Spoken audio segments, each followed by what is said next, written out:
You need any water or anything before we start? I'm gonna put my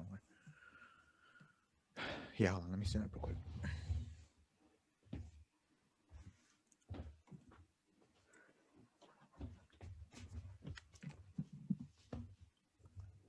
All right, I'm good to go. Okay. Man of Steel. Okay. Blah, blah, blah. Sounds like a Tasmanian devil, man. Yeah. And Yeah. Okay. What is happening, everybody? My name is Julius. I'm Angel. Angel and I are here to start a very important journey, one that has been planned, paved, and excited about and for. It is the journey to the Snyder Cut. On the day this video comes out, it will be only days until that movie comes out on HBO Max. Very much looking forward to that day just for the experience. I'm sure a lot of people, whether you're looking forward to the movie or not, there's going to be a lot of conversation, probably a lot of disagreements, and a lot of agreements when it comes to Zack Snyder's Justice League when it comes out. But we need to establish the journey, how we got to this point. So we are going to be releasing daily until that movie comes out discussions regarding the DCEU. So it's going to be each day a different film. And of course, we have to start today with the number one film that started this whole world, and it was Man of Steel. Now, before we get into Man of Steel specifically, Angel, what are your thoughts on the Snyder Cut? We've talked about it a lot, but establish for the maybe new listeners how you feel about it and whether you're excited or not. Mm. Oh yeah, I'm truly ecstatic about the Snyder Cut. To see a artist's true vision come to light, despite the tragedy that one artist has suffered, I couldn't be more happy. With Justice League in 2017, I honestly thought it was unwatchable in the first 5 minutes. So if we get an improvement with that, with the Snyder Cut, who couldn't be happy about this? Who couldn't be excited for this? For it to be a 4 hour movie, I'm ready. I'm ready to see what Zack Snyder has for all of us. And I wish him the best. I wish the movie the best. And I hope the fans who have been craving this get exactly what they want. I just want it to be a rewarding experience because we grew up on DC. We love DC. We love the Justice League itself. As always, I'm hoping for the best movie possible. I'm truly ecstatic because the trailers have been nothing short of stellar. Yeah, and we love Superman specifically. If you don't believe us, look at each week from now on until Superman and Lois ends. There will be Yeah. discussion regarding it.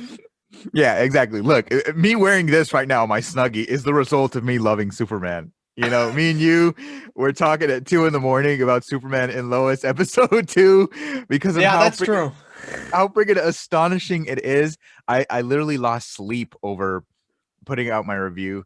I love Superman. I love the Superman character. I love when they get aspects of him right because nothing gets me more hyped than seeing Superman done, I think, appropriately on the screen, especially when it reflects the times. If we're going through bleak times and we have Superman to be the counterbalance to that as a character, nothing lifts my spirits more than that. It's beyond what Luke Skywalker can give me. It's beyond what Spider-Man can give me. It's beyond what Batman can give me. Superman is the character. I genuinely just love this character more than Rocky. You know what I mean? That's a Oh lot. yeah. That's a lot for me. That is a lot, trust me. That is quite a bit. I've known Angel for a while. I remember seeing Creed in the theaters, the first Creed with him in the theaters. And when they play that Rocky music, he's like starting to punch his girlfriend. He's punching me. He's like, it's time, it's time. Dun, dun, dun, dun, dun, dun. They need to put that in a Superman film. Lost my mind. Lost my mind. Yeah, can you imagine Michael B. Jordan? He's playing, Calvin Ellis, Clark Kent, or Val Zod, and they play a little hint of that Rocky music. Ooh, man, I would die on the spot probably. Or he should just watch a Rocky film to inspire himself. Yes. Yeah, exactly. Okay, before we get into Man of Steel specifically, I want to talk a little bit about the character of Superman. And of course, when you talk about the character of Superman, you have to discuss his first appearance, as it were. June Yes. Beautiful. 1938, Action Comics #1. It was only 10 cents. An unbelievable time, of course, with an unbelievable cover. Mm. So, before we get into why this cover means so much to us, what's the first thing you think of when you see this? The first thing that I think of is honestly Christopher Reeve. I think of him holding the helicopter that's falling as he's saving Lois Lane. That's literally the first thing that I think of. But now, with the success of Superman and Lois, not just the critical success, but I think just the what they've been able to pull off in terms of establishing tone and making direct references to a panel like this. Now I think of Superman and Lois because they've got it spot on. Not only the iconography of this comic, Uh-huh. but the feeling that it gives off. That feeling of a Superman, saving these people, holding this car. It's truly wonderful. So I think of Christopher Reeve, and I also think of Superman and Lois now, which You has know, defined Superman for me. yeah, it's true. And God only knows how we'll feel at that series finale or season finale. I know, right? Yeah. Once we see him cross over more, I mean, my goodness. Um, this I always thought like what does he do? Is he smashing that? Is he pissed? You know, when I was younger, I was like, why is Superman doing this? This is his first appearance, but I think he is actually saving the car. It's like I think it's bank robbers. They actually homage this scene in Superman Returns. I don't know if Mhm. you remember. There's a scene where there's a bank robber. There's a car chase and everything, and they homage this exact shot with Brandon Routh's Superman, and he's holding it up. It's to the side and everything. Everyone's looking around, and it showed just how iconic and how recognizable this imagery is. I mean, this in comic books has been homaged so many times on covers. I think the Rick Mm. and Morty comic book did it in homage to this. Like everyone has done their version of this shot. And I think it says something because, as you and I have talked about in the past, Superman is the gold standards, the the first superhero, really. Sure, there was the Shadow, there was the Phantom, there are all these different characters before him. They're vigilantes, but here we are, the first superhero, powered and doing the right thing, you Mhm. know? And Yeah, this is iconic. he's the best one. He's the Yeah. best one. He's the first one, and I just love the legacy of Superman as well. What Christopher Reeve was able to do that with that first movie. It just nothing will ever take away from the impact of Superman itself. There is no debate. There are no questions. He is the greatest superhero of all time. I'll argue anybody on that. Would you argue Zack Snyder that? If Zack Snyder, and I don't know who his favorite superhero is, but if he says like Batman or Wonder Woman's his favorite, if anybody says that, I'll be like, all right, here are the facts. All right, don't mess with my Superman. Dun, dun, dun, dun, dun, dun, dun, dun, dun, dun. Yeah, exactly. I will not have you sully my Superman's name. Obviously, you brought up Christopher Reeve there. I mean, there were a lot of Supermen before what we have now with even this Tyler actor. I forgot what is the actor's name on Ty- Superman? it's Tyler Hoechlin. Tyler Hoechlin. Right. Okay. And he was on Supergirl. He was on Crisis on Infinite Earths. He's got his own show now. Who knows what he's going to be in the future. But there were plenty of actors beforehand. We had. I'm pulling up a picture right now because it's a list. You know what I mean? We're Yeah. going to. We have. Let me share the screen right now. We have an actor. I'm sorry, I don't know the first guy on the list right here, but I do know that George Reeves is right next to him. Christopher Reeve is right after him. The guy in the middle, I don't know. Unfortunately, there's Dean Cain, there's Tom Welling, there is Brandon Routh, and there's Henry Cavill. We have a whole lineup of Mhm. different actors who have made the list because of their portrayal.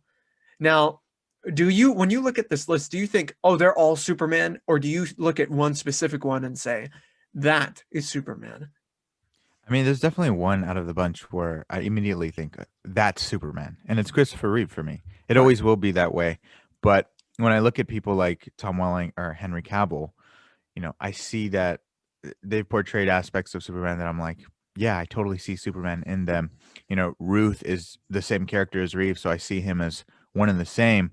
Um, but yeah, looking at all these actors, I definitely understand that they've brought something to the table for their version of Superman. But no, yeah, I look at Christopher Reeve and I go, that's my Superman, my one and only. But I'm not that like, all right, then nobody else could play Superman. I'm definitely open minded to everybody else playing Superman, but if I'm being honest, I look at Christopher Reeve and I go, that's Superman right there. Yeah, I agree. I think that Christopher Reeve is definitely the gold standard. I mean, there's a reason why like Gary Frank would draw him in comic books, like Yeah. drawing Superman and it's based off the likeness of Christopher Reeve. It's just iconic. The guy fit the suit so well. He acted as Clark Kent expertly. He knew what he was doing. So it does make Yeah. sense. But then when I watch something like Smallville, I'm like, damn, man, what if he put on that suit? Man, he may have, he even got the Christopher Reeve signature of approval, you know? Brandon Routh had a bunch of potential, and I felt like a lot of that was fulfilled in Crisis when he showed up again as Superman. Hmm. And with Henry Cavill, there's a lot of potential as well. And oh man, this image just gives me goosebumps, to be quite honest with you. Yeah. The thing is with Christopher Reeve, I'm never, as a Superman fan, I'm never like, okay, I want a Superman to be Christopher Reeve. I want Yeah. another Superman to be Christopher Reeve. I just want another Superman to give me that same feeling that any actor can bring to the table, as long as they have the core essence of that character. Yeah. Yeah, that's exactly. That's how I feel the same way. I mean, it's kind of similar with someone like Tom Holland as Spider-Man. I feel like we get a lot of similar traits of like Tobey Maguire and Yeah, Andrew Garfield within his performance. It's just he's also bringing a lot of himself to those to that role specifically. exactly. And it helps too that he's much younger than Toby and Andrew, because it gives that different take while also allowing him to keep those identical traits of Spider-Man himself. Yeah. Fantastic. Angel's the number one Spider-Man fan. Listen to him. He has the information. Just give me a kid who wants to do the right thing, because it's not a choice. Similar to Superman, give me a kid who wants to do that, and that's exactly what he showed us when he's talking to Tony Stark. I don't know what anybody's talking about when they're saying like he's not Spider-Man. Look at that scene in Civil War. Look at his role in Civil War. That's Spider-Man, bro. Like that is Spider-Man. Yeah, I don't care what comic you read. I don't care. If you're into Andrew or Toby.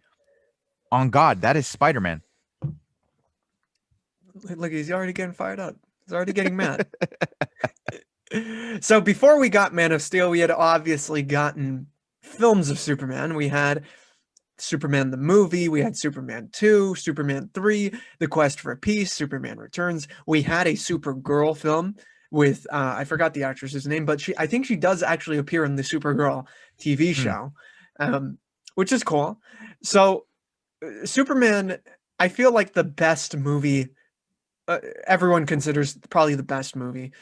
At least, I consider it that. Would be the first one. I know there's a debate between that and Man of Steel. People love Man of Steel, and we'll talk about that. We will definitely talk about the love for Man of Steel. But for me, I feel like Superman the movie, it's just kind of remarkable how that film came together, especially considering how Richard Donner had problems on that film. He wanted the first movie to be cut and the second movie to be really connected. It's why at the beginning of Superman 2, you have this kind of like previously on Yeah. Superman where you see Zod, I mean, they're setting up Zod in the first film, you know what I mean? Hmm. With everything that could have been a mess, with the costume, right? The effects, just the idea of Superman. It could have been super cheesy. And some Hmm. elements of the film are cheesy. But I do think that it remains strong with a very tight script, with the characters that are very well realized, and effects that are still very impressive, especially for the era that it was brought up in? How do Oh you yeah. feel? I completely agree. Superman the movie is one of my favorite movies of all time. It's groundbreaking.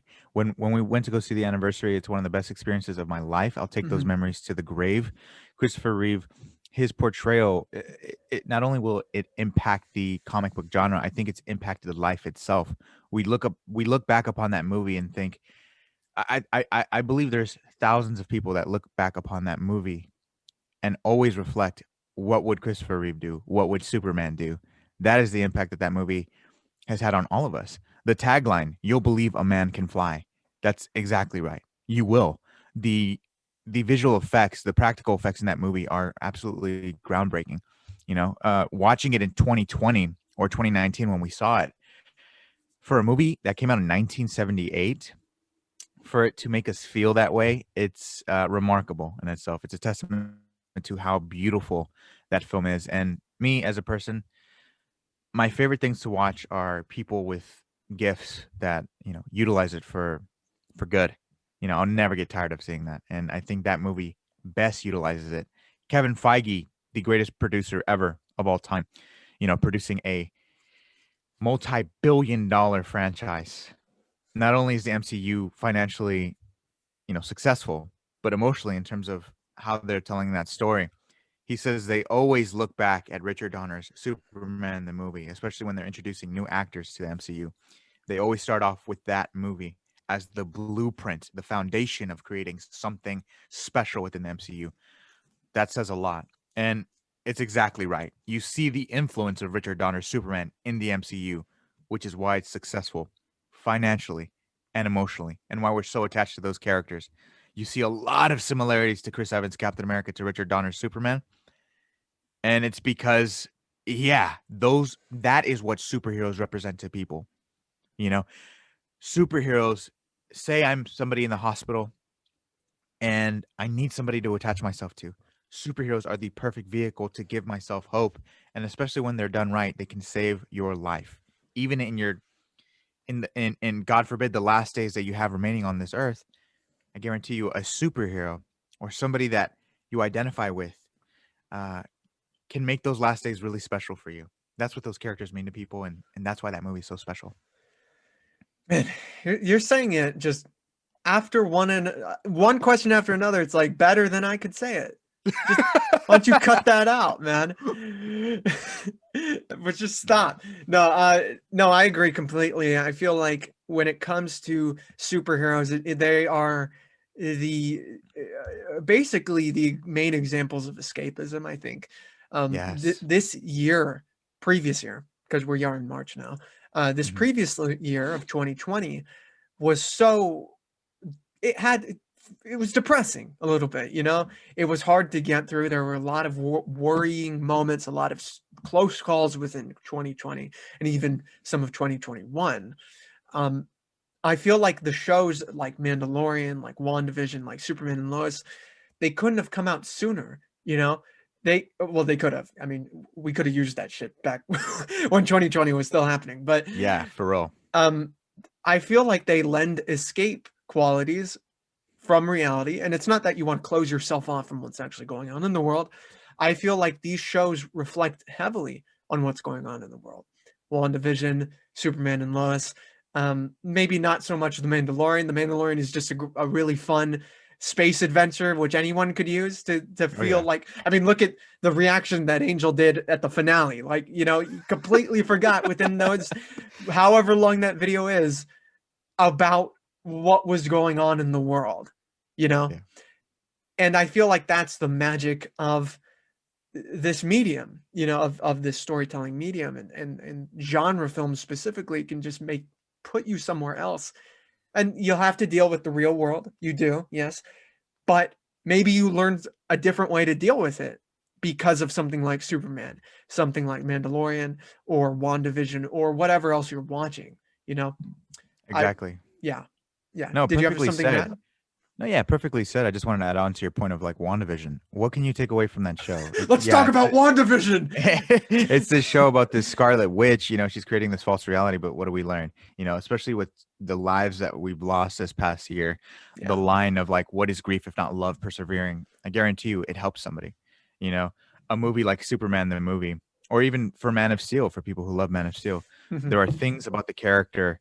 There are things the way that there are things about it that make you feel just hopeful, and like it makes you want to strive to be a better person. So that's what I love about this Superman character. I think he is the primary vehicle for escapism itself. And I think the primary example of that recently would be Superman and Lois episode 2. It Oh, had it had everything. It had everything, like, everything. and every aspect about it was just 110%. I'm just the action sequences alone, I'm telling you. Angel, It, we it, will it blew talk. me We will away. bring that up. We will bring that up. I promise you.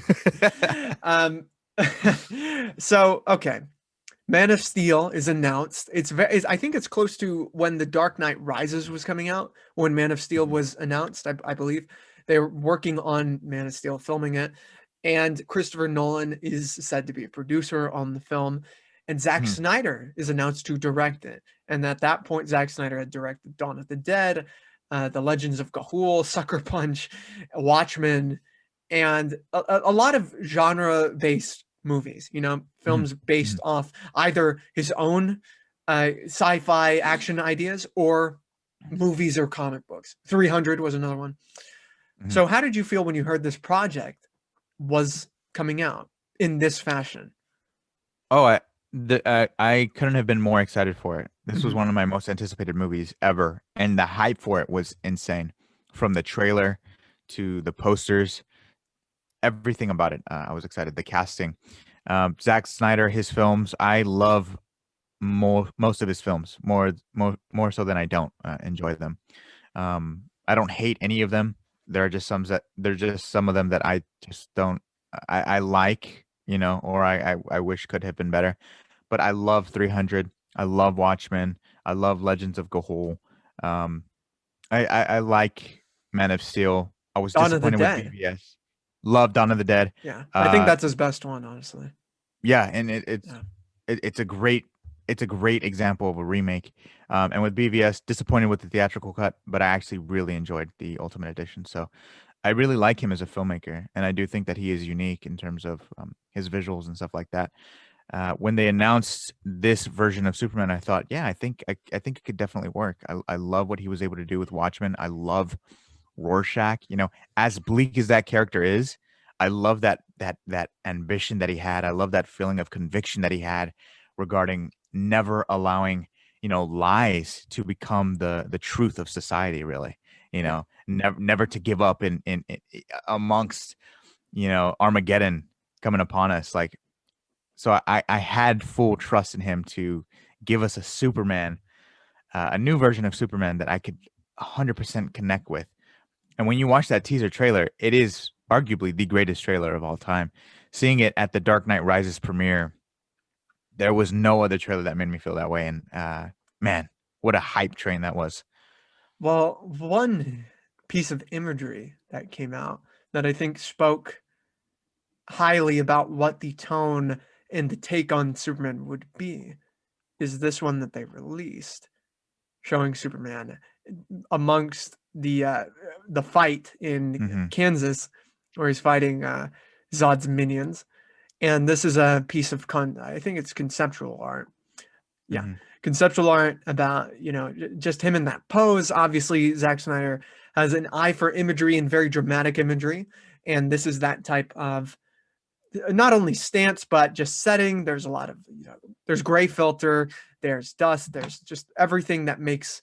I think he's a big art fan because he poses a lot of his subjects within his shots in very artistic ways. You see this shot, you see the very ending shot of Batman versus Superman where it's him dead and the heroes are standing around. He has these very mythic poses within his superhero films, which I think is interesting. And how did you feel when you first saw this? So this first image when it was released, and I actually want to share an image, Oh, if yeah. you can give me permission there. But with this first image here, I actually remember seeing it. I think it was released during Comic Con or something like that. Um, and I loved it. I was like, "Whoa, this is cool! Finally, we're getting another Superman movie since Superman Returns, 2006. It had been 6 years, and I had been dying for another Superman movie. I can never get enough Superman movies, especially with life itself and how life is. Life is crazy, man. Life is crazy. We're constantly struggling and trying to improve ourselves and trying to overcome obstacles. So whenever we get a Superman movie, it's amazing because, like you mentioned, it is escapism itself. that character, that world, those powers. Greatest character, right? Yeah. So seeing this first image, I was very excited, and I completely trusted uh, Zack Snyder with it. But actually, my favorite shot, I think, from Man of Steel is actually not one of his flashier ones. It's actually this shot right here. Mm. Um, Mm. Mm. think this is my favorite shot from Man of Steel. Actually, I seeing this in the trailer, it just was ingrained in my mind. Um, I just love seeing Clark's upbringing because I think it's so important. It's such an important period in his life to see why he is the way that he is. What makes him Superman? And it's his youth. It's the lessons that he learns, or that he's supposed to learn, from Right. Jonathan and Martha. Um, this was all of us as kids. I think this was all of us putting on, a piece of laundry on our back, pretending like we're all superheroes. Playing with our pets, our animals. In this case, a dog. So this shot just really resonates with me. I love the look of it, the warmth of it here. Um, the whole movie, it's the color grading is saturated to a gray, but this shot here, I think, just stands out the most to me because it really does feel the most just that feeling without even saying anything. It Yeah. just calls out to me like Superman. This is us. We're here. We're destined to be, the greatest person. Yeah. Yeah. See, well, that's one thing that I think Man of Steel gets. The number one thing that I think he gets praised for are the visuals, without a doubt. And there's a reason for it because they do speak highly for the vision of Zack Snyder. I mean, that shot you showed just now said everything it needed to say, right? So yeah, no, I think that works very well. But it's kind of Um, crazy though, because I feel like that shot I just showed it kind mhm, of that little boy, we never really got to see grow up and hone in onto how he felt at that moment, because yeah, when you look at the movie, it almost feels like that little boy was kind of discouraged from becoming who he was really meant to be. yeah, It's not until the very end when he's a middle-aged man, when he kind of gets the idea of who he's supposed to be, um, which I just felt it's just so conflicting with the imagery itself. I agree. I feel like that can be said for a couple of Zack Snyder's films, you know. But so the movie comes out, right? Hmm. Movie comes out, and people are feeling different ways about it, especially because of what happens and throughout the film, some of the lessons that are taught throughout the film. Before we get into some of the stuff that may be more controversial, what for you was your favorite part of that scene? Or of that My scene, I'm sorry, that film. my favorite part of the film is when he is Superman. Is Mhm. is is when he completely disregards what his dad told him.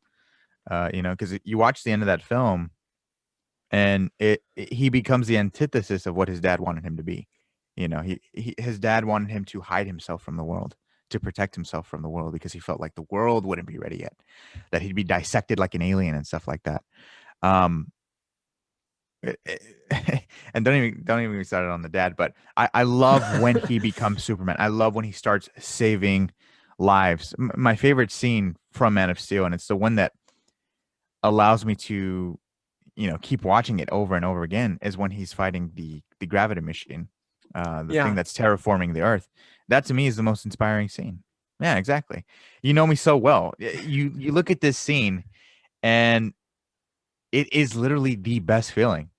Yeah. Superman overcoming gravity itself is just the wildest thing to see on screen. And you just can't help but look at this scene here and think of Christopher Reeve. I just love seeing it here, whether it was intentional or not. I look at this and I see Christopher Reeve in him, Mhm. and it's the most beautiful thing, and I think cathartic thing to take away from this movie itself. Hands Yeah. down, the best scene here. I think I agree. I think this is one of the better moments in the film. It's probably one of the most just there's no dialogue, no Pa Kent, no nothing. It's just Superman doing something in a very Superman way. And I think this is along with the music that's in the background by Hans Zimmer, I think it just works really well. One part of the film that I actually also enjoyed quite a bit were the portions on Krypton at the very beginning. Uh, Oh, I felt yes. like this was a very unique version of Krypton. They're in civil war. The world is coming to an end. Hmm. As usual, there are the idiots on Krypton who are like, "You want to evacuate the whole planet?" It's, it's like, well, yeah. Yeah, it's kind of exploding. Why are you putting Zod in the Phantom Zone? Put yourselves in the Phantom Yeah. Zone. Why don't you save your race? Yeah, well, it's probably good that Krypton actually did explode. Those people were idiots. But anyway, this I thought was a very fascinating take on Krypton. It was felt very alien. Russell Crowe as Jor-El, obviously, is a very different take on Jor-El. Is very action oriented. He's trying to run to get the Codex. I believe it was called the Codex, which is the key to his people's survival in the future. Implants that code information into Clark Hmm. and sends him off, and it's the origin we all know. Clark eventually gets to Earth. They skip over, or they don't skip over, but they play with the origin when he gets to Smallville. Yeah, they stretch it out throughout the film through Hmm. flashback. How did you feel when you saw this opening? So usually with openings of movies, you can tell like if you're gonna love this movie or not. With this movie, I saw the opening and I thought that was exceptional. I Uh-huh. love that opening. I love Jor-El. I love the hardcore science fiction take that they have on it. And Hans Zimmer's music. I mean, it's probably the best aspect about this movie. Hans Zimmer's music. You know, Yeah. I love the music. I love the villain. I love the visual effects, the cinematography, the casting itself. And so that opening gave me all like I was checking the boxes. Yep, yep, yep. Perfect, perfect, perfect. But it wasn't until we got to Earth and we saw that Henry Cavill Superman was already grown where I was like, oh, why did they do that? Like, I know a lot of people hate the idea of like seeing the same origin over and over and over again. But the difference with Superman and somebody like Spider-Man, you know, where we've seen the origin recently within like a span of 4 years with Toby and Andrew, Yeah. we hadn't seen Superman's origin on the big screen since 1978, you know, from start, like as a reboot. Yeah. So seeing him grown, I was already like, oh man, I felt like that's kind of a missed opportunity. I would have loved just to have seen him start as a baby and grow up rather than showcase it in flashbacks because I felt more distanced from him as a character. Um, but the intro, without a doubt, on Krypton, love it. And you can already see Zack Snyder's impact on Superman lore when you watch something like Superman and Lois. Because Hmm. when you see Krypton's history there in the Fortress of Solitude, it's totally like that Civil War science fiction vibe that they have. And Krypton destroyed itself when there was a war there. So I love the impact that it's had because I think it's warranted. It's a really cool take on Krypton. Yeah, and one thing that you have to bring up when you're talking about Krypton is not only just, it's the same thing over and over again. Um, it adds a lot of character to Jor-El in ways that we hadn't had before. Hmm. Marlon Brando obviously showed up and he was there and he was there for a little bit and he played the AI and all that, which is cool, but I felt like this was really trying to depict the love Jor-El had for his son, like a Mm, very real love. And what's funny when you bring up the origin stuff, like how people are kind of tired. I felt like this movie was definitely a mix of Superman the movie and Superman 2, like kind of remaking those two films and merging them in one Man of Steel. You know what I mean? right. Yes, I totally see that. Yeah, Of course. Because you see those flashbacks and then you get Zod as the villain. So I could totally see how it would be a remake of those two movies. yeah. But the feelings it gives you, I think, are completely different. Oh yeah, yeah. Because one is a Superman movie, the other is a Man of Steel. Yeah, exactly. So one thing we have to bring up when it comes to this movie are the lessons. Superman is a character about lessons, about learning. What can we get from him? How can we act in a way that he can? Does that make him less human? No, I think that makes him more noble. But let's talk about those lessons. So obviously, this was a very big piece of controversy when it came Mhm. to the movie. You know, it all starts with the father, Pa Kent, and this version of Pa Kent still loves his son, obviously, but his love is ruled by fear. You know, He has this son from a distant planet, alien, doesn't know what's going to happen if he comes out as an alien. The government's obviously going to do some crazy stuff. So he has, I think, rights to be feared. However, his fear, it translates into his son. It goes directly into his son by some of the scenes that we see. And one of the biggest ones that in the movie is this scene right here after the bus saving scene. Clark Mm-hmm. Clark is on a bus with his schoolmates. He's being made fun of. The bus, because it's raining, hits this curb and it falls right into a river. Clark saves it. He gets out. He literally pulls the bus and pushes it out onto the beach, and people Yeah. see him. And there's this one woman who's like the mother of Pete Ross, I believe, who's like, this is an act of God. You have to do something. You have to, like, we saw what Clark did and all that. And Jonathan comes out to this scene where he says, you have to keep yourself a secret. No one is ready for you yet. Uh, and that's when Clark asks, what should I have done? Should I have just let those kids die? Hmm. And Jonathan responds with, maybe. So, with a line like that, a scene like that, how do you feel? Extremely conflicted, Right.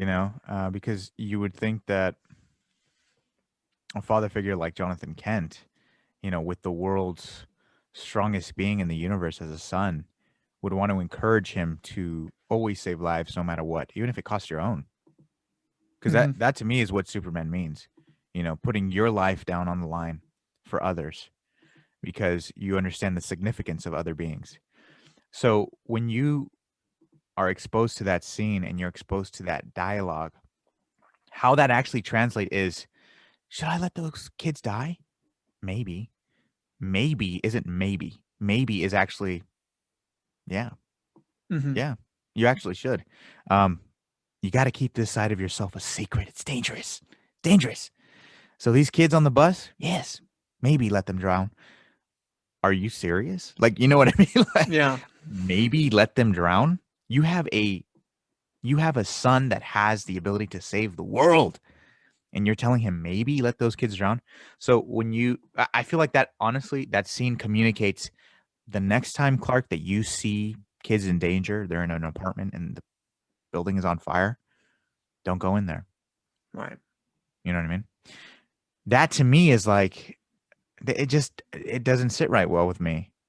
Superman as a character, if I'm Jonathan Kent, I'm like, you have a gift, son. Mm-hmm. You have a gift. You can't be harmed. You go out there and you do what's right, because that's what I would do. Right? Like, that to me is just like what you would want to tell a being like that. Because if somebody like that existed and they're told at a young age, you probably shouldn't take the opportunity to save somebody's life. Yeah. With great power does not come great responsibility. It's the opposite of these messages that are ingrained in superheroes, what it means to be a superhero, and hearing the opposite of that, or even a discussion that questions that, is bizarre to me. It's really bizarre to me. And then you see what happens, the consequence of that discussion, Yeah. when his father's like, do not save me. I understand people can look at that scene and be like, but Jonathan loved his son so much Mm-hmm. that he legitimately thought the world wasn't ready and that they were going to dissect his kid because he's an alien. That to me doesn't matter, man. Really, really, Yeah. no. You have Superman. You have to have an open mind to the world. Yes, you can have this cynical perspective, but I just honestly feel like Jonathan wouldn't have that. Jonathan should be like, if the world isn't ready, I'm going to make my son ready, because then it won't matter if the world is ready. Yeah. Because my son will be sure of who he is. Yeah. It's like having a kid that doesn't really know who they are yet. They're trying to identify themselves as either straight, homosexual, bisexual, right? Can you imagine telling them, keep keep this side of yourself a secret? Mm-hmm. It's dangerous. The world isn't ready. That's not how the world operates. You know what I mean? If you're having a kid and you're trying to raise them, you tell them exactly how the world is. This is how they are. And this is how you need to be, to know that I know you're going to be safe emotionally and mentally. The world is like this, but there are good people out there. And I guarantee you they will follow you into the sun. So that's why I was thinking, like, why does Jor-El kind of sound like, Jonathan Kent? Yeah. They kind of like switched the roles on Yeah. them. Yeah, they You know what I definitely mean? did. Which I Yeah. thought was such a weird choice.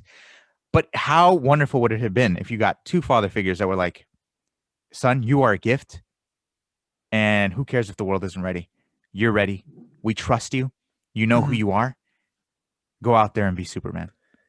You know, I feel like this idea of saving people is definitely an arc that is messy in the film because because there's Clark not saving people.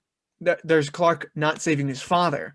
And then in response, years later, there's him saving people, right? You have the oil, the guys on the oil rig, you have the military people, you have who else do you have?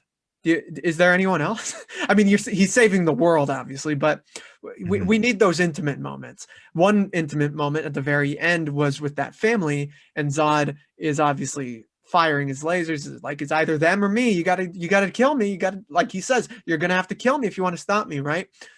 Mm-hmm. So I feel like that message of saving people is very. I feel like it it backfires, especially at that moment when he does snap Zod's neck, because it's like what Cap says. It's like we don't trade lives, you know. Mm-hmm. And Superman, I feel like is above Cap in that respect.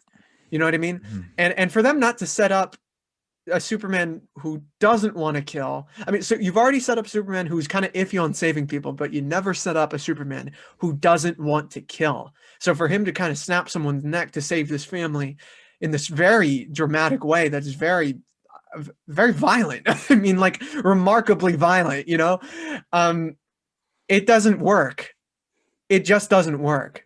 Thematically, narratively speaking, I don't think him snapping the neck works. I know, like we've had Daniel on the podcast, and he said, "Well, what else was he gonna do?" It's like, yeah, I know. If we're talking about practically, I guess, but we're telling a story here. We're telling this story of a character, and the arc I don't think is fulfilled because at the only time we see Superman being kind of Supermanish is at the very end where he talks to the general about like he's kind of acting more like Superman in that scene where he throws a satellite down violently. And there's a point where he goes to the Daily Planet, he gets the job, he has the glasses, he smiles at Lois and everything. Like, okay, that's cool, you're setting it up. But that all happened. What was the cost? What did you have to pay to get to that point? Snapping a neck? That doesn't really track well. You Mm-hmm. know, that doesn't track. What do you think about that? I mean, when people say like, what else could he have done? Well, that's Right. what's writing for. They kind of they forced themselves literally in that corner to make that decision. Right. And even Superman snapping the neck. I've told you before, like I still don't know how I feel about that. It's such a conflicting feeling because we've never seen Superman behave that violent. We saw Superman in the DC animated series where, when he's fighting Doomsday and stuff like that. Yeah, they're flying through buildings.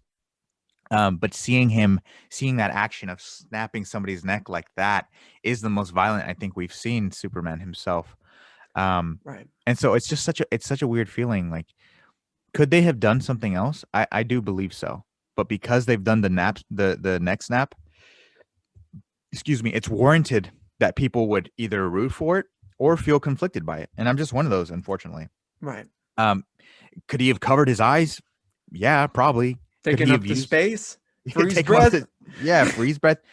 Something, right? But a Right. choice like that is kind of crazy.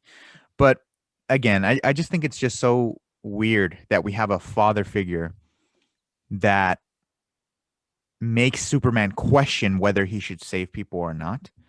Yes, he saves people in the end, but just that feeling of like maybe you shouldn't save people is weird coming from his father figure, and it explains why there's so much conflict within himself, which Yeah. I think is a major issue with the movie. You know, he is internally second guessing himself always, not comfortable with who he is, and that to me is like Superman is supposed to promote to me to be my best self always, no matter what anybody says. Right. And it's just so weird seeing him take that advice from his dad and kind of beat himself down over it. When he lets his dad die, that pain that he has, dad, it's it's like your instinct should have been to save him no matter what. Yeah, and especially, Because I mean, you're Superman. well, what's funny is we did the Batman versus Superman discussion before this one, and we Mhm. actually get a little bit into that, Mhm. about how that scene, it is tragic, but it also didn't have to go that way. It Mhm. very easily could have not been that. You know what I mean? You're exactly right in that the writers, they're trying to frame these situations as if there was no choice, but there's obviously a choice. I mean, he is maybe he's not Superman in that at that point, right? When he's a teenager, his father dies and everything, but he has powers.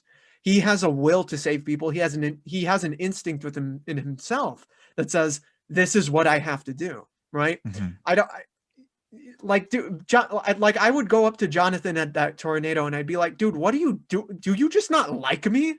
Is this just your like way out? Like, dude, what is going on? Do you have a death wish? I feel like that would have been a more reasonable scenario. It's like, no, Jonathan was just kind of suicidal and he took this opportunity as the get out of jail free card. You know what I mean? Yeah, I Because think it it would have been. no, please go ahead. Please. I think it would have been wonderful if Superman saved him, and then Jonathan in that moment is like, "You're ready. You're ready. Like this is what I was getting you ready for. Yeah. Despite everything I told you, maybe all these things. It's about you making these decisions on your own, no matter what anybody tells you. If the world hates you, I need you to know who you are to still be able to save it. A world that hates you. Yeah. That to me would have been like, whoa, whoa, that's really cool. That's Uh, real. Well, that's very dynamic, and that's not as surface level as some of the writing we get in Man of Steel. With mhm, with there's not a point in the movie, I don't think, and correct me if I'm wrong, but there's not really a point where the movie proves Jonathan's sentiments wrong.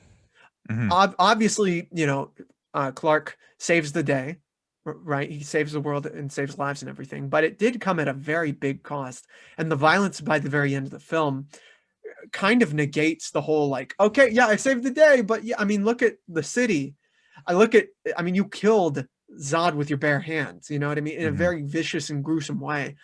Uh, where's the point? I mean, it's almost as if Jonathan was right. Like mhm. people, the way they depict Superman in this film warrants the people's reaction in Batman versus Superman. You know what I mean?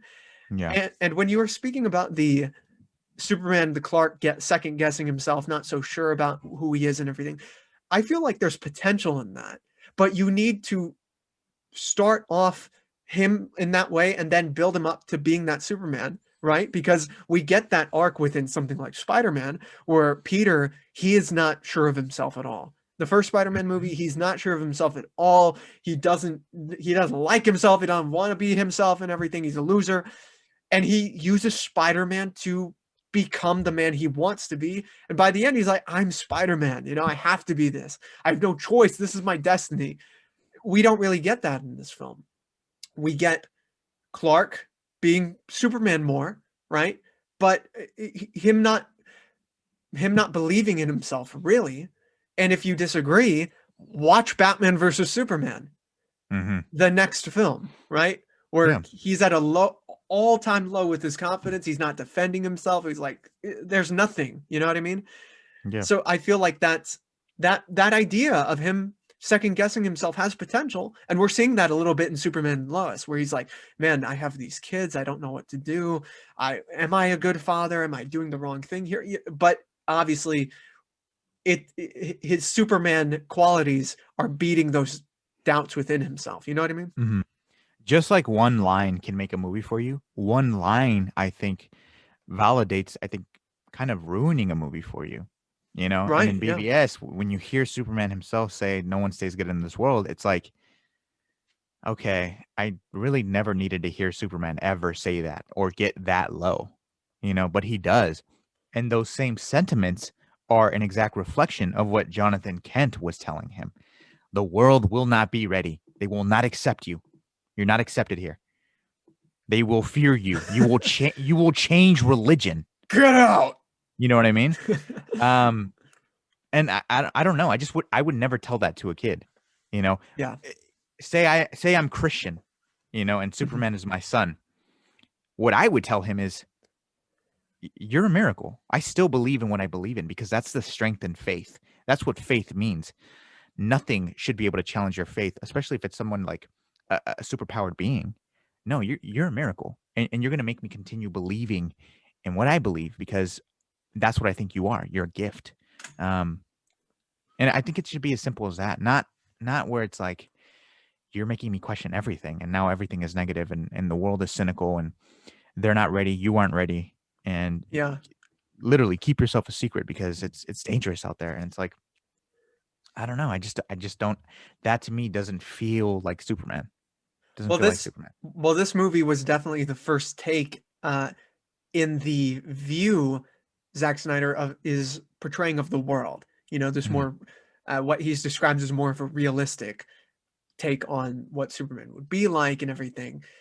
Do you think it is, especially looking at the overt grayness, the lack of trust when it comes to Superman?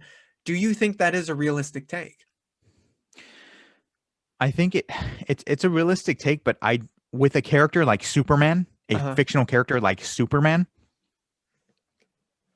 I just don't. I just feel like it would have been more significant and what a better opportunity to utilize the Superman character than to showcase that the world doesn't have to be that way. You know, the Right. world can reject him at first, but if you have a character that is still like, I'm here to earn your trust, I'm here to save every single one of you, despite what you feel about me. Yeah, I just felt like that message would have been the best it ever could have been, you I know, agree. because the world is like that. The world is cynical. The immigrant allegory here in this movie is spot on Hmm. because that's how people are treated. Outsiders are seen as aliens, potential threats. So, yeah, that's spot on. But to see Superman kind of give into that attitude and be like, oh, I don't know, man, the world's lost. It's disappointing because a Yeah, character like Superman should be the one to stand up and be like, look at yourselves. This is not the right way to go about things. Let's be yeah, accepting. Let's be open minded. Let's learn to love. I'm here to help you no matter what. yeah. Well, the moment that Superman enters any reality, it becomes fantasy. You know, Hmm. we're not playing by the similar rules, and I feel like sure, there would be people on the news, there would be people on the streets, there would be all the sorts of people, but I do feel that you're exactly right in that Superman represents the first thing Superman represents is idealism and hope. You know, I feel like he's just a friend, and there are certain qualities of the Christopher Reeve Superman that I think are more realistic than in terms of how he would be received. You know, as, qualities in Superman and Lois that I think are more realistic than what is depicted here because it is just the dark, cynical grayness of the world. Respond. Wait, so there's not going to be the people who are like, "Oh, thank God," right? Thank God. Like this is literally what we've been asking for. Someone to help with everything, right? And Yeah. sure you have instances of that in something like Batman versus Superman, but that's obviously not the full-on narrative within the movies that Snyder's been making involving Superman. Um, we do have yet to see the Justice League film that he made. So hopefully they go in that direction, especially with the return. I do understand that uh, there are a lot of like biblical allegories within the film as well, Hmm. within Man of Steel, within BVS, within probably Justice League when it comes to Superman. Yeah. So, uh, you know, I just feel like number one, the dude has to stand up for himself. The dude has to realize look, people are going to think what they're going to think, but that shouldn't stop me from doing what I have to do. You know what I mean? A show like The Boys gets this a bit better than Man of Steel in some respects. You know, you have Huey, who is this like, who has seen like things worse than what Clark has seen. You know, like 10 times, 100 times worse, killed people, done terrible things, but he Hmm. still does have a spark of optimism within himself, you Oh know? yeah. Look at Starlight. Look at exactly. Look at Starlight. Look at. I was about to say Butcher, but I mean not really. Butcher. um, there are plenty of instances where we've put these idyllic characters into the dark situation, and that's where the conflict comes from. But Hmm. taking the most like optimistic, hopeful character in comics and dropping him in a movie that's overtly dark and not having that conflict, whether like him not nothing from him. Yeah, I feel like that's a waste of potential, and it's why I'm still waiting for that great Superman film with Henry Cavill. You know, go. Yeah. What do you think? What do you think? Here's the thing. You have to understand when watching Man of Steel, you are watching a different take on Superman. That's true. Right. Yes. This is a completely different take on Superman. It's the more hardcore science fiction. It's the immigrant allegory to a T. Um, so when you're watching it, if you understand, hey, this is a different take, then I think it's validated that somebody like us, right, who have a fully formed opinion on Superman, uh, it has to be understandable that this take might not be 100% for us, and Right. that's okay. You know, just like people who love Man of Steel, Christopher Reeve, that take on Superman might 100% not be for them, and that's fine. You know, Yeah. just explain to me what Superman means to you and what Man of Steel. What about Man of Steel made you realize that? And let's have a conversation. And I'm all down for that. The best way I look at it is Christopher Reeve, his Superman is the kid from Kansas, right? Henry Cavill's Superman is from Krypton. Mm. And so you have those two different takes, and they're going to give you wildly different stories, wildly different feelings, wildly different themes, I think. When you mentioned that Christopher Reeve is more realistic, I kind of agree with that. Because if you look at Superman as a character, the way he looks at the world, it's very simple. Very simple. Because if you look at it even more complex, it makes the character internally struggle much more and deal with situations like thinking, maybe I shouldn't save those kids. He looks at the world so simply for truth, justice, and the American way. And what does Lois say? You're going to be fighting every politician in this Yeah. town then. You know what I mean? Yeah. But that is so true. It's very true. You know what I mean? Yeah. Politicians, they tend to make Make shit you more know complicated. exactly, and You it's for just a reason. You know, yeah. it's for a reason. But if you look at the world simply, you can actually solve a lot more issues much faster. And that's what I love about his version of Superman. Um, and it sucks to see Henry Cavill's struggle so much, especially when he's approached by Congress and he kind of doesn't even really know He what to doesn't say say. shit. He doesn't No, say anything. and that's the thing. It's like, no, Superman needs to be confident. That Yeah. has to be a trait of his. He needs to be outspoken. He needs to be a great speaker. Look at the Prime Minister of Canada. You know, despite Justin what you Trudeau. think, yeah, despite whatever you think about him, Right. the way he speaks, I think is just really impressive. And the confidence behind everything that he says, it's like, yeah, Superman needs to Yeah. be like that. Here's also another thing about Henry Cavill's Superman. Julius, give me your favorite quote from Henry Cavill's Superman. Yeah. I've honestly thought about this. I can't tell you. I can't tell you what my favorite quote from him is. Um, one that originates from his own ideals, you know, him not Well, just repeating what his fathers have told him. right, there's one that I do remember, which was there's that scene where he turns himself in, which I thought was actually a very Superman thing to do. Actually, I was like, oh, okay, you're getting in that direction. Okay, good for you guys. Mhm, He's in the mhm. handcuffs for some reason, and he talks about how the S isn't an S; it does stand for hope on his world.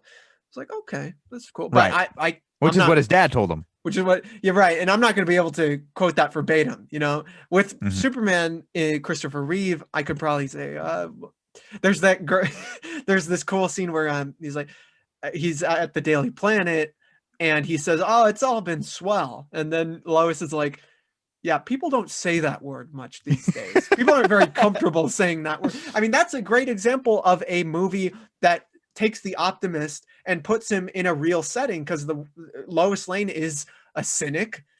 She lives in the media landscape.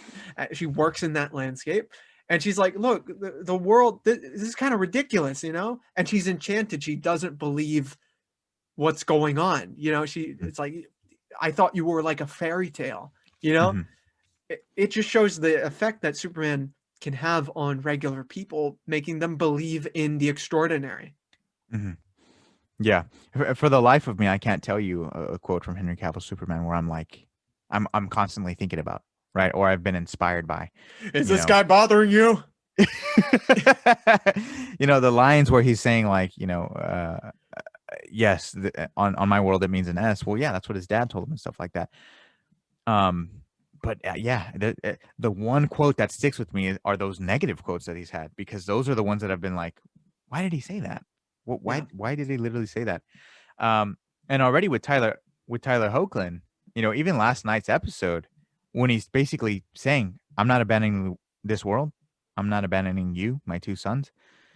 I'm still working at both things. I'm going to improve. I will be better." And it's like, yeah, yes, yes.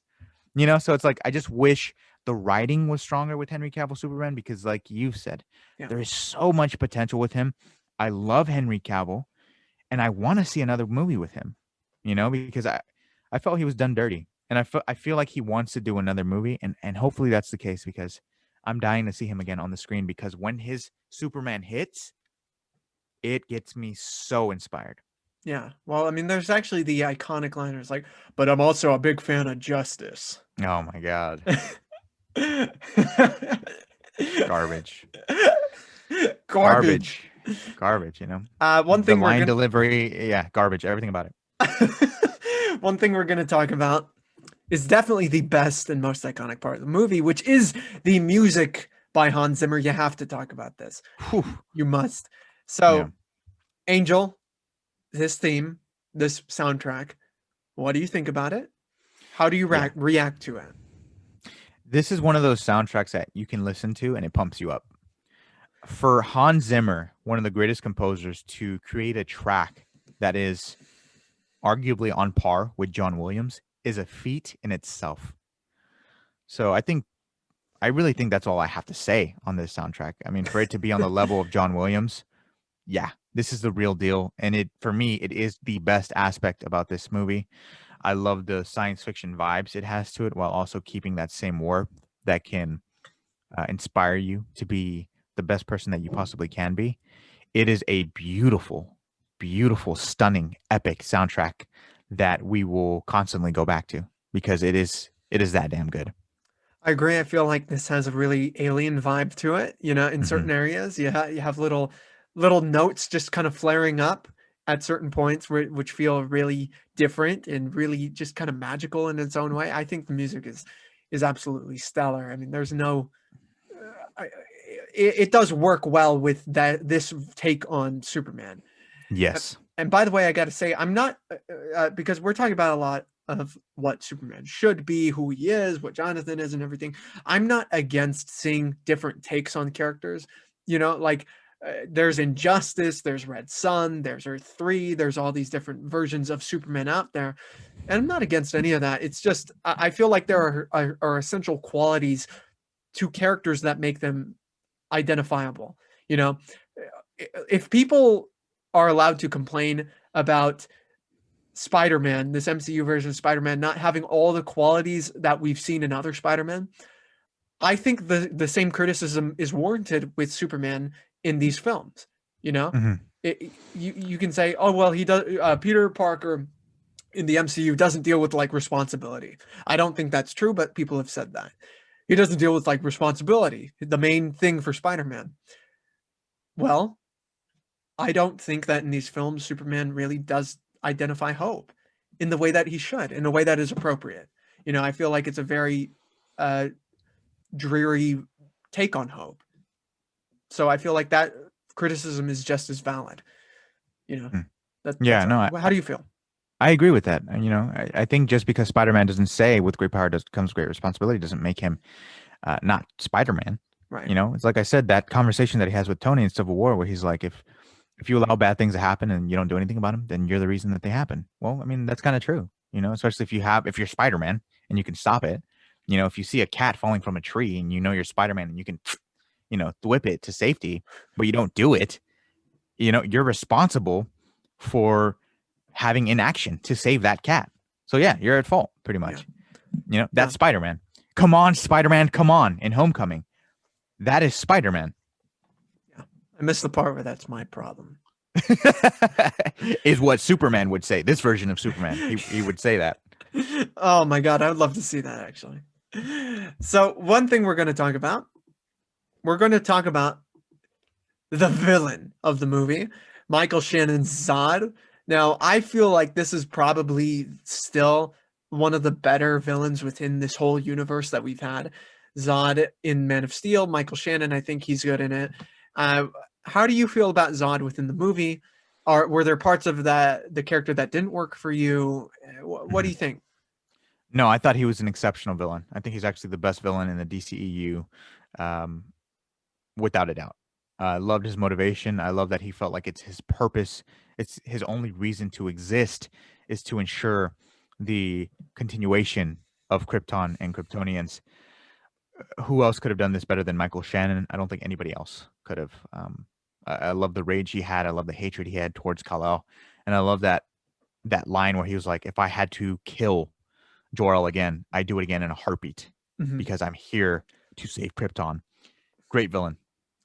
Well, I if we were talking about lines that you remember, and I just remember, um, if you destroy this ship, you destroy Krypton.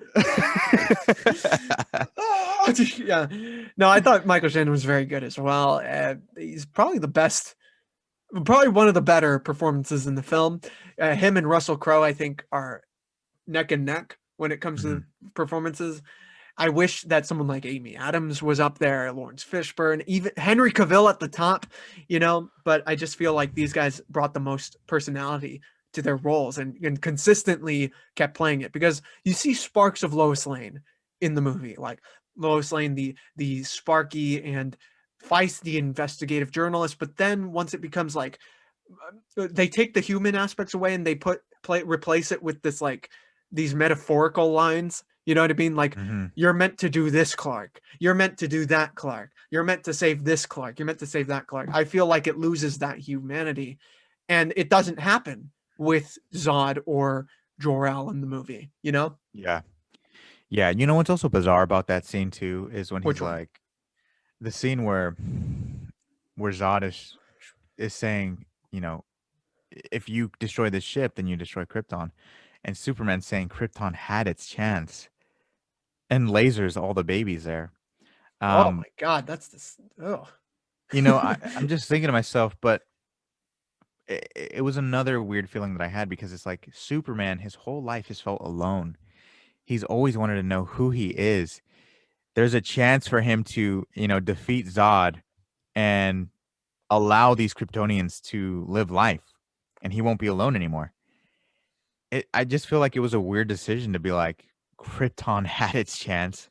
There's no hope for them. They've had their chance. They've had their time. And now I'm ending it. That to me just was weird too. yeah. What do you think? I complete. Those were babies. I mean, that's what or unborn babies, or It was the DNA. It would lead to a new race of Kryptonians. That's true. But right, right, right. yeah, that is not. No, I don't think Superman would do that. Honestly, I it feels like they would utilize something like the Bottle City of Kandor from the comic lore. Where it's this smaller city of Kryptonians, but they're miniaturized. They're in this bottle and everything, and Hmm. it's from comic. I don't know. I feel like there are so many other. That's the thing. This is a very brutish film. This is a film that is very much based. The first thing on it, the first solution is action oriented, more so than trying to overthink an enemy. You're punching the crap out of them, and I feel like that is a detriment because it's Superman. Superman usually that's the thing. I don't want to hold other versions against this character, but I do think when it comes to the idea of the movie saving people, you're not even giving Krypton a chance, really. You know, you're letting this dude speak for the whole race Hmm. in the way that Jonathan was worried about you. You know what I mean? Hmm. Like, I don't know. I feel like again, I feel like a lot of those types of moments speak against the main themes of the movie, Yeah. unfortunately. You You know? know, and that's, but I feel like that's a core essential part of Clark. He feels alone. He feels Right. like he'll never really be around someone that's like him.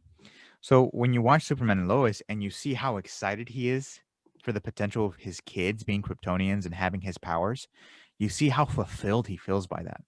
In this movie, you never really get that aspect of him seeking to find others like him or even wanting to have that chance. It's like you said, it's action oriented. There's never really a second thought. So when Zod tells him, "You destroy the ship, that's it for Krypton." Krypton had its chance. Ah, and Yeah.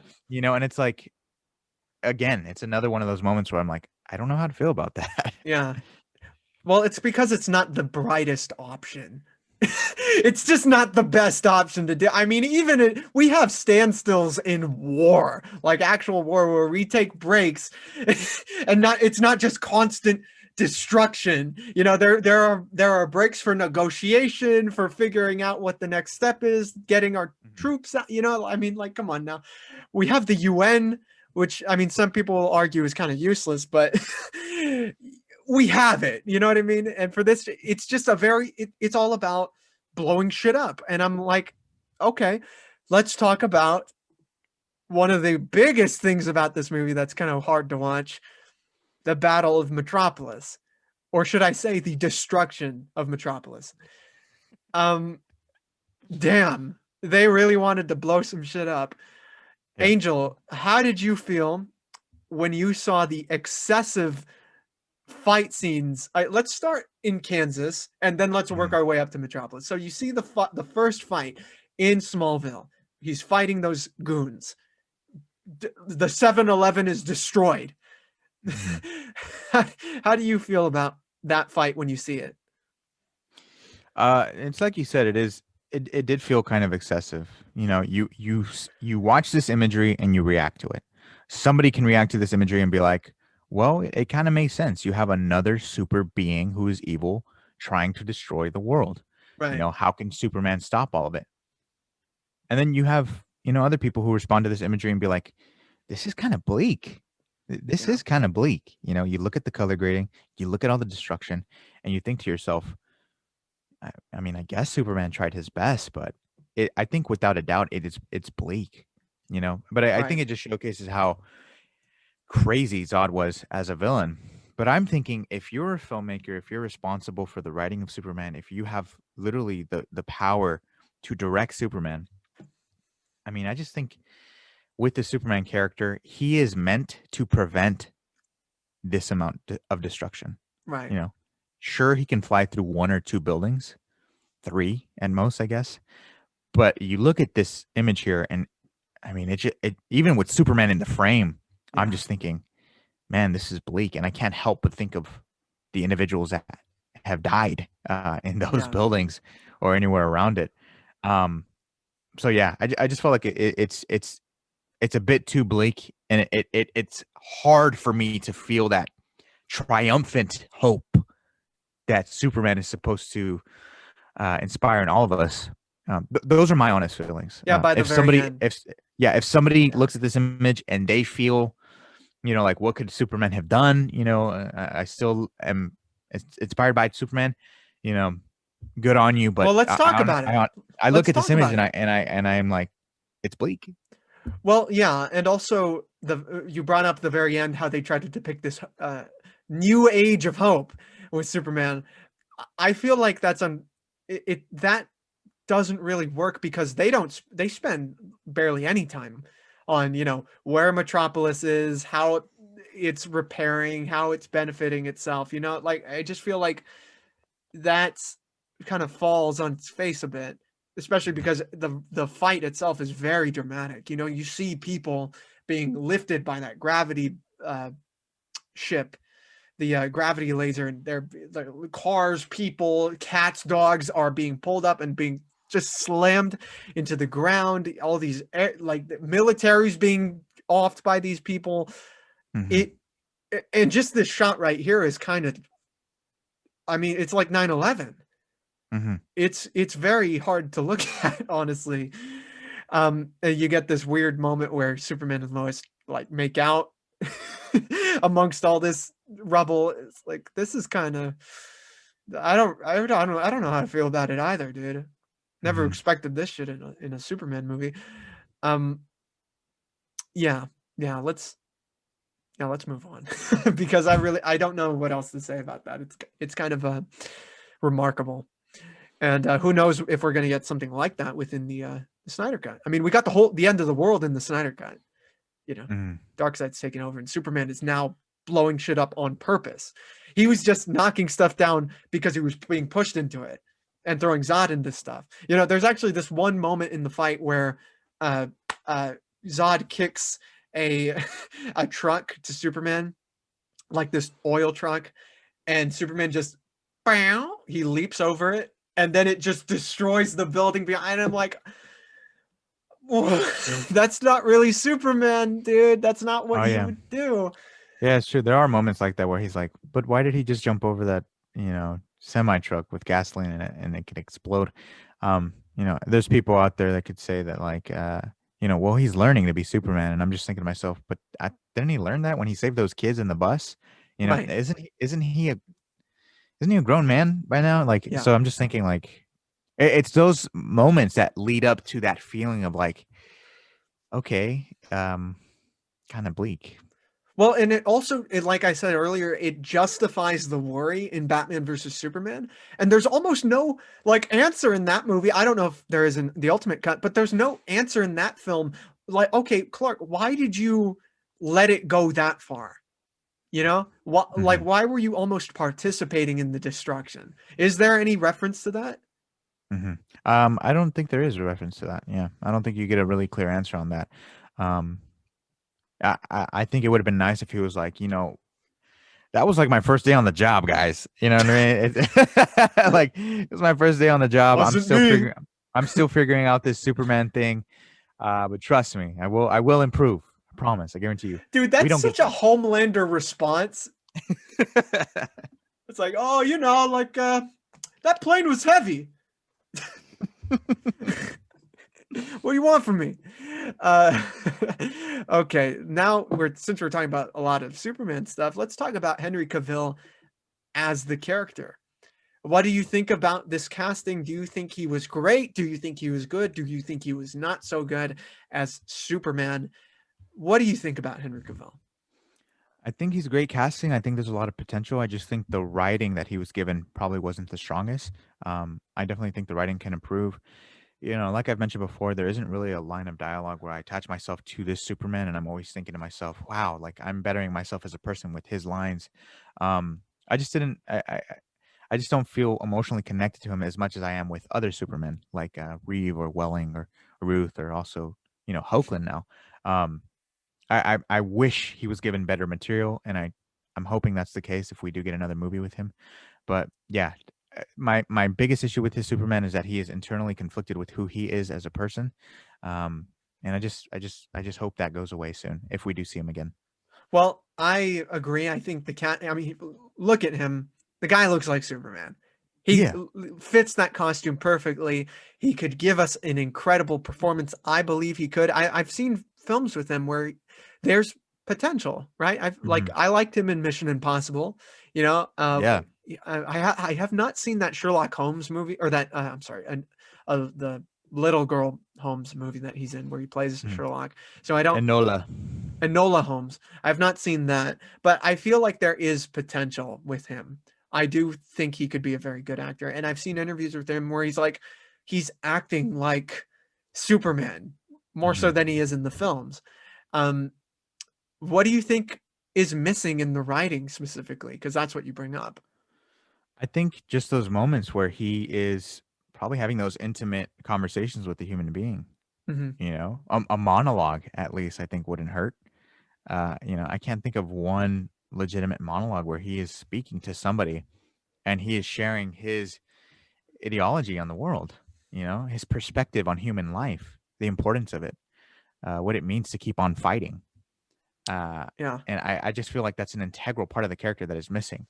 You look at any Superman character in any medium, if it's a kids cartoon show, if it's a TV show on the CW, if it's a DC animated movie, there's always a line from Superman, excuse me, that hits hard. Just look at Justice League Doom. I've mentioned this before, but somebody is about to commit suicide. They're about to jump off this building. Of course, it's Metallo in disguise, but Superman doesn't know that yet. And he basically tells him, like, no, you're important. I'm here with you. I'm here to listen. I'm here to Yeah. listen. Something as simple as that, Mhm. I'm here to listen is everything, So it's like, I just want him to get better writing, because I know Henry Cavill cares about the character. He's passionate, and I love the commitment that he's given to the character for us fans. For him to get his body in that shape is Superman like. So bring that attitude to the writing, and then Yeah. you have a perfect Superman. Do you think he's been deterred from being the kind of like Boy Scout that we know?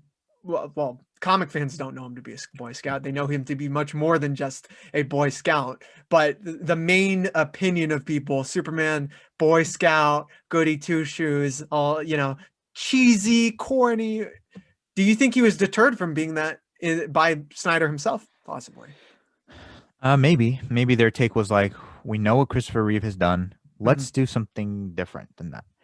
Um, but I don't know what that means though. Like, what does it mean when somebody says Boy Scout? Like, what does that mean? Because Chris Evans, you look at his Captain America, and his traits are the same as Christopher Reeve. It's just set in contemporary times. But look how that's worked. You know what I mean? So it's like, if a Boy Scout means being a good person, being confident in yourself, willing, willingly go out of your way to save somebody, even if somebody tells you, hey, no, you should move. Don't do that. Don't sign the Sokovia Accords. Move.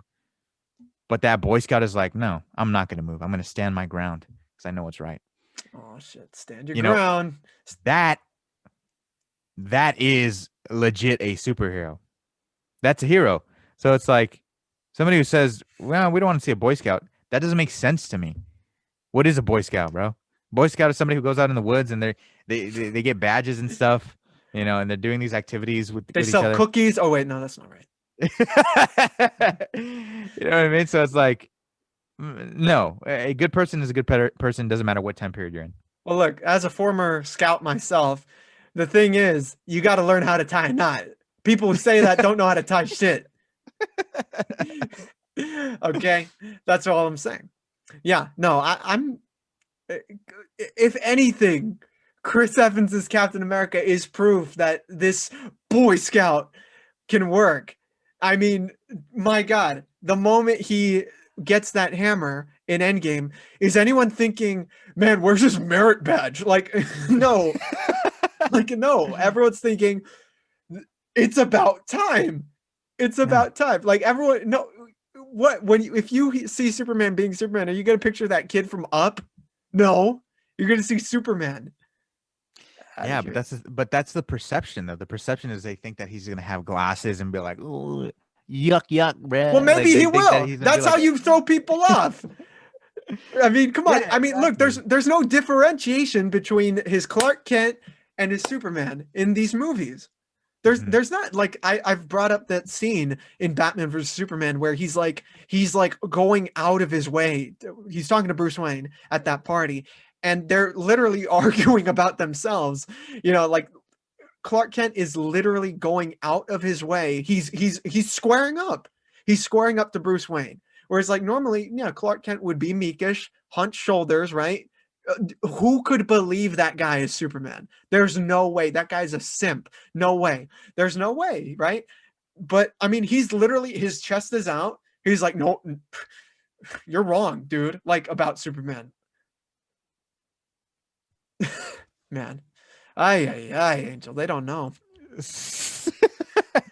Ay, ay, ay. Okay, so since we are on the journey to the Snyder Cut, we have to talk about the Snyder Cut. This character, Superman, has been in plenty of films. Zack Snyder himself has come out and said Man of Steel, Batman vs. Superman, and Justice League serve as a trilogy of itself with the character. He said, there's an arc there, there's a story, and he will end up somewhere different, hopefully. How do you feel? First of all, how do you feel about that conceptually? I just want a good movie. I just want a good movie. I want Superman to make me feel amazing. Right. I want to see him saving people. I want to see him inspire the Justice League. You know what I mean? I want to see him lead the Justice League with Batman. Mhm. Um, so that's all I really want. Who cares about what I say about Man of Steel or BVS or Justice League? I just want a good movie. And Right. here's the thing. People could watch this and be like, there's so much criticism against Man of Steel, but the truth is, I like the movie more than I don't. Right. And I we I, I we like the opened up movie. we opened up talking about what works in it, and we'll probably end up talking about what works in it. Yeah, absolutely. Right. But I hope people realize that, like I like this movie more than I don't. I feel like I have uh validating criticism against the things I don't like, and the Yeah. things that I do highlight are warranted, right? So understand that. I like the movie more than I don't, and I hope that Justice League, the Snyder cut, only gives us the best aspects of the Superman that I like within Man of Steel. So that's what I'm hoping for. The whole idea of him having to die in order to be reborn to be himself, I don't know about that. I don't know why a character like Superman would have to would have to go through something like that. Um, I just want him to know who he is. That's it. I just want him to know who he is because I just Right. felt like he hasn't so far. Um, and if he knows who he is, I'm gonna know who he is. I'll be connected to him, and I'll be ready to see him save the day. Right. Well, this arc that Zack Snyder speaks of, I hope it's an arc that leads to him becoming the Superman we all know him to be. This whole maybe I won't enjoy the whole journey, but eventually, if he gets to Superman, he's at least Superman, right? Yeah. Hopefully. Now, I don't know. The movie hasn't come out yet. Obviously, we're in very heavily speculation days right now, right? Hmm. So there's no use in saying, "Oh, he's gonna suck in this. He's gonna suck in that. He's gonna be great in this. He's gonna be great in that." We have to wait and see, obviously. Um, I just hope that there's more to it than what we've seen so far. Because Hmm. I feel so far it's been these ideas that don't fit the character really. Hmm. It's just not congruent with who Superman is, how he would respond, and I don't think the reasons as to why he's that way are enough. So I'm hoping in the Snyder cut, especially with him, he's my biggest worry in the movie. Superman. He's my biggest worry along with Batman. I'm just hoping it's not dark for dark's sake, especially since it is a rated R film. You know, I mean, this shot's cool. This shot right here is cool to look at, but I hope that's not Hmm. all it is. You know? Yeah. Yeah. I'm hoping for the best, and let's hope it's not too late. Okay, well, before we end it off, I have one very quick thing. Last thing. Since last night, the Superman episode came out, and on the day this video will be recorded, the new Superman came out, episode for Superman and Lois. Who did Superman return with officially? Henry Cavill or my man from the show? Oh man, honestly, I got to be honest. For me, it's Tyler Hoechlin, man. It's Tyler Mm, Hoechlin. When I called you last night, seeing that episode, it felt like I had waited over 10 years for yeah. Superman. You watch Smallville, and the whole time on that journey, you're waiting for him to be that Superman, right? Hmm. You get that very last glimpse at the very end. That last episode, you get some awesome shots. Um, but no, watching these two episodes, I felt like this has been the return of Superman that has allowed us to believe that a man can fly once again, and it's truly beautiful. So the thing is, I've made my peace with Zack Snyder's Justice League. If it's okay, that'll be fine. If it's great, even better, cherry on top. But if it's okay, I'll be fine. I Mhm. like where the DCEU is at now. I've loved films like Shazam, Wonder Woman, Aquaman. I thought was enjoyable. I love the direction that they're going in, focusing on standalone stuff like Joker, the Batman. Um, but with Superman and Lois, if Superman is on TV with this quality and the quantity that they give us with season 2 released, I'm happy, man. I'm happy. Like seriously, I am at peace because those 2 episodes of Superman and Lois blew me away. All I can say is that each episode, it feels like Superman. You know what I mean? And that's the honest feeling I get when watching it. Like, okay, Superman is here and he's here to save the day.